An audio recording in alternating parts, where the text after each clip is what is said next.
Road पर पतंग की डोर की वजह से इस नौजवान की गर्दन काट गई। ये 3 भाई थे। इसके 2 बड़े भाई जो हैं वो काम पर गए हुए थे, तो ये अपने घर पर था। असर की नमाज के बाद इसने माँ से कहा कि मैं इमाम बारगाह होकर आता हूँ और वापस आते ही इफ्तियारी का सामान भी लेकर आऊँगा। वो कहते हैं ना कि इंसान क्या कहता है और अल्लाह की लिखी क्या होती है। तो ये नौजवान घर से निकला इमाम बारगाह की ज़ियारत के लिए। इसने कहा कि मैं इमाम बारगाह की ज़ियारत करके आता हूँ। ये नौजवान फैसलाबाद से था। आजकल पतंगबाजी का जो है ना सीज़न चल रहा है, तो हर कोई पतंग ले रहा है और उड़ा रहा है।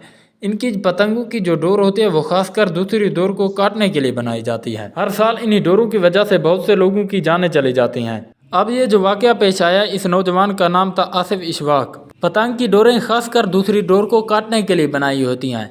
इस डोर के लिए गला काटना तो एक मामूली सी चीज़ है। इस भाई की गर्दन इस तरह काट गई जैसे कि हम किसी जानवर को ज़िबा करते हैं। पूरी तरह से इस नौजवान की रगें कट जाती हैं और सारा का सारा खून ज़मीन पर फिर जाता है। जबकि इसके भाई ने इसको कॉल की तो वो कह रहा था कि मुझे हर तरफ से शोर ही आ रहा था खून के अंदर से, लेकिन मुझे किसी की कोई साफ आवाज़ सुनाई नहीं दे रही थी। एक ही नौजवान वहाँ पर खड़ा था जिसने इसकी आवाज़ सुनी और उसने उस मोबाइल को उठाया और उससे बात की कि आप कौन हैं। तो उसने बताया कि मैं इसका भाई हूँ जिसका ये मोबाइल है, आसिफ इशफाक का। तो उसने बताया कि उसकी गर्दन पर डोर फिर गई है पतंग की, जिसकी वजह से उसका गला बहुत ही बुरी तरह से कट चुका है। मेरी पुलिस एहलकारों से गुजारिश है कि इस पतंगबाजी को जल्दी से जल्दी ख़त्म करें।